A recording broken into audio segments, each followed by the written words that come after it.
be taking my client through a CES continuum designed for somebody suffering with lordosis. Lordosis is characterized by an excessive lumbar curve, and this often puts the pelvis into an anterior pelvic tilt. The combination of these factors causes lower cross syndrome, and when the pelvis and spine are in this position, it places excess stress on the muscles and connective tissues in the body. So prior to performing the CES continuum, we've completed a couple assessments to identify the overactive and underactive muscles.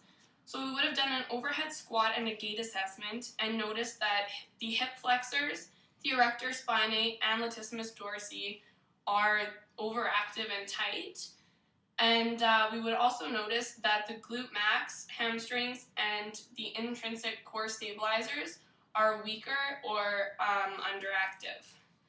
So the first phase of the continuum is to inhibit the overactive muscles, and we'll be doing this with a foam roller to relax the muscles.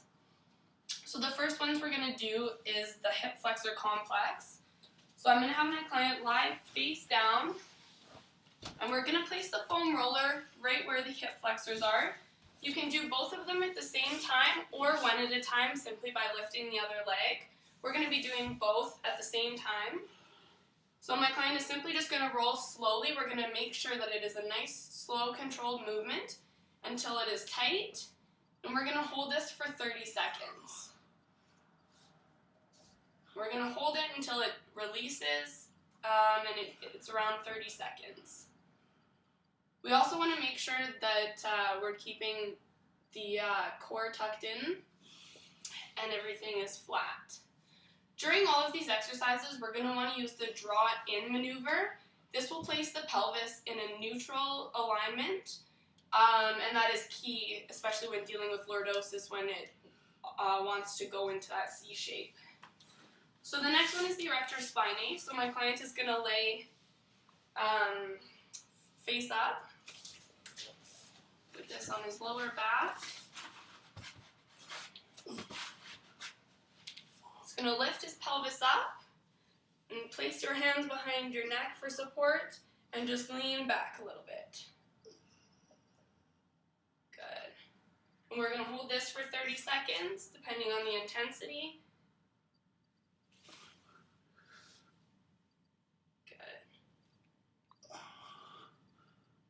We don't want to move too fast over any of these spots because we don't want to excite the muscle or have any muscles contracting. We want them to be completely relaxed. The next one is the latissimus dorsi, and we'll have my client lay on his side with his arm up. Good. And we'll get right in there, and we'll hold that for about 30 seconds depending on the intensity. For any of these, we can add extra intensity by my client lifting his pelvis up, changing his body position, or we can just manually add pressure there. But he looks like he's doing just fine with the intensity that it's at. So the next phase of the continuum is to lengthen the overactive muscles. Now that we've relaxed them, we lengthen them by doing some static stretches and then neuromuscular stretches. So for the static stretches, we're going to start with the hip flexor. My client is going to be on one knee. Place your hand on the knee and then reach back with the other one. And we're going to hold this for about 20 to 30 seconds as well, feeling a nice stretch in the hip flexor area.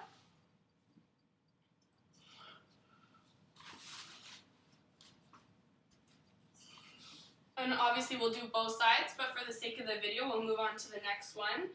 The erector spinae, we'll have my client sit down, legs straight out. He's going to cross one leg over,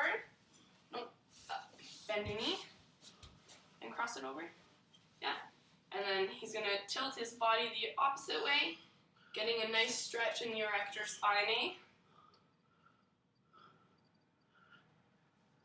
Try and open up your chest a little bit and get good. Once again, we're going to hold this for about 20 to 30 seconds. And we'll do both sides. And then But place your hand, yeah, good. The next stretch we're going to be doing is for the latissimus dorsi. For this stretch, you would use a stability ball, but I do not have access to one for today, so we're going to be using a soft sort of bench here.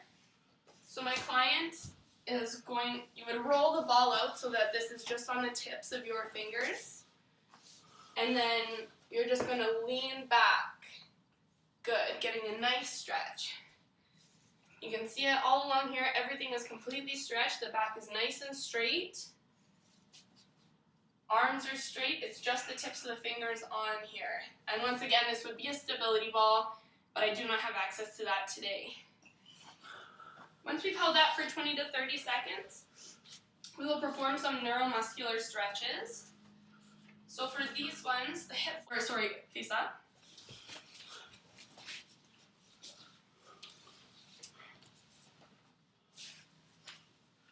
He's going to raise one leg. And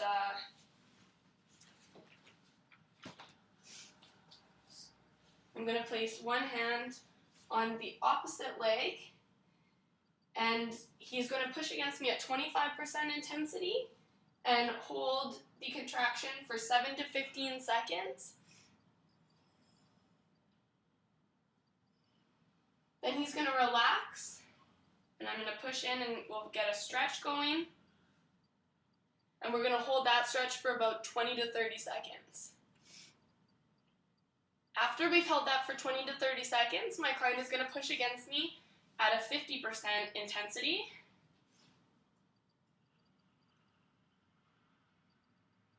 And we're going to hold that contraction for 7 to 15 seconds again. Once we've done that, he's going to relax, and we'll get a nice stretch. And we'll hold that for 20 to 30 seconds.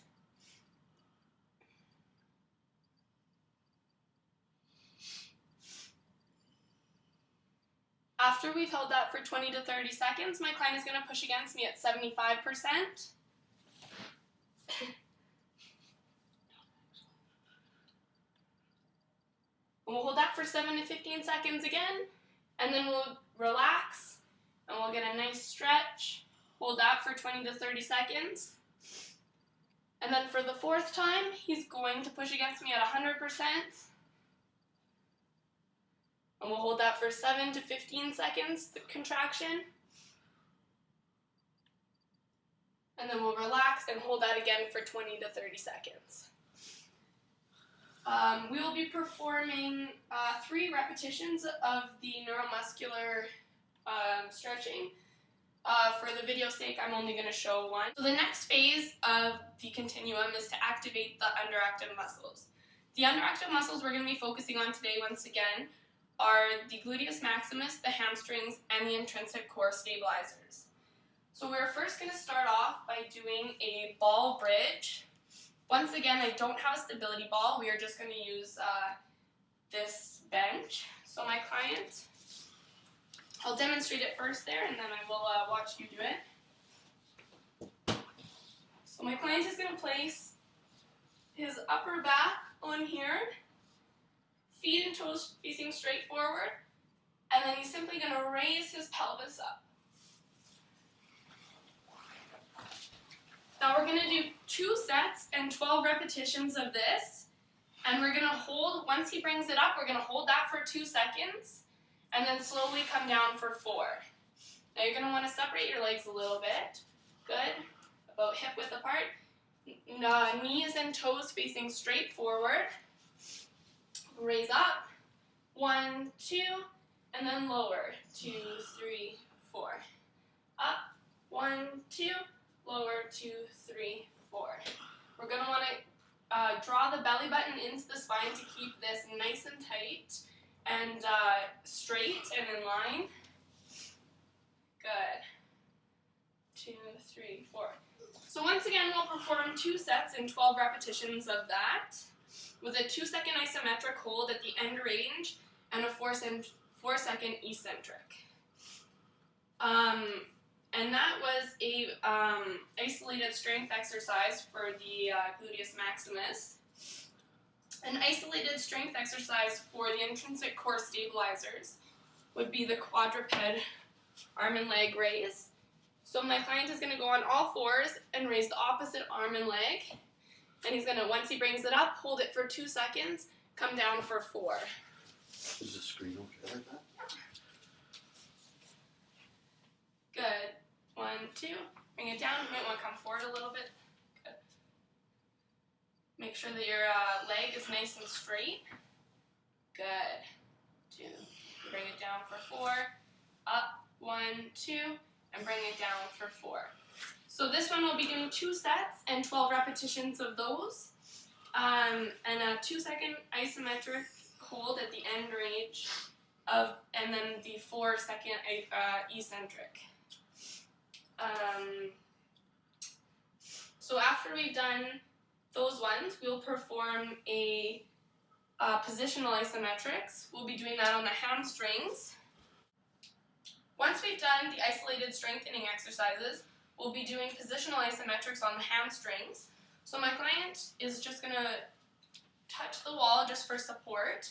Usually you would use a cable machine, but for today we're just going to be using manual resistance as we don't have access to a cable machine. We're going to be wanting to use the draw-in maneuver here to keep the pelvis in neutral position, which is especially key for that C shape of lordosis. So my client is going to raise up his right leg, and I'm going to be the resistance. He's going to hold that for 2 seconds, and then slowly bring it down for 4, keeping the resistance. Up again, 1, 2, and then slowly again down for 4. We'll be doing 2 sets and 12 repetitions of those. And then I'm going to have my client lay face down. And we'll be doing positional isometrics on the gluteus maximus. So we'll do the left leg first. I'm going to provide the resistance. My client is just going to bend his knee. Good. That makes sure that the hamstring is not firing and it is just the glute. So he's going to contract the glute, bring it up, 1, 2, and lower for 1, 2, 3, 4. He's going to do it again, 1, 2, 1, 2, 3, 4. 2 sets and 12 repetitions of that one as well. After we've done positional isometrics on the gluteus maximus, my client will flip over and we'll do positional isometrics on the intrinsic core stabilizers. I will have my client cross his arms, and I'm going to provide the resistance, so he's going to come up using his core, 1, 2, and then lower down 2, 3, 4. Bring up, 1, 2, 1, 2, 3, 4. Up, 1, 2, slowly down, 2, 3, 4.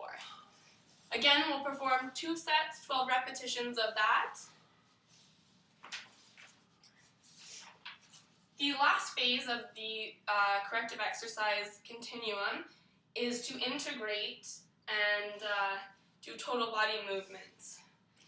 So the first exercise I'm going to have my client perform is a lunge to overhead press. One of the key components to the integration phase is to use low weights. This will ensure form and movement mechanics. We're not trying to focus on load or impress anyone. We are just focusing on our form. So my client will lunge forward, come back up, and overhead press. Once again, we're going to be using the draw-in maneuver to keep our pelvis in line, as this is key for anyone with lordosis. Take a step forward, keep the back nice and straight. He's going to come back up and to an overhead press. The tempo for these exercises is just a slow, controlled movement. The slower everything is and more controlled, we can focus on having proper form. Good. We'll also be performing 2 sets and 12 repetitions of the integrated exercises. The next exercise that my client is going to perform is a single leg balance with multiplanar reach. So for this one, we don't need any weights at all. My client is going to place his hands on his pelvis, and he's going to reach forward slowly, and then bring it back. Then he's going to reach out to the side very slowly, and slowly bring it back. And then for the transverse plane, we're going to go in a diagonal backwards. So this works the sagittal, frontal, and the transverse plane. When my client goes into the transverse plane, we're going to want to keep everything upright, nice and tight, the hips in complete neutral alignment to avoid any C shape, and that will just help with the lordosis and the excessive lumbar curve. We'll be performing 2 sets and 12 repetitions of those ones. And then our final integrated exercise is the ball squat to overhead press. Once again, I don't have a stability ball here. Otherwise, you would put the stability ball against the wall and your back. You would squat down, come up to an overhead press. That ensures stability and proper movement when your client is performing this. But we cannot show you with the ball, so my client is just going to simply perform a squat to overhead press. Very nice and slow and controlled.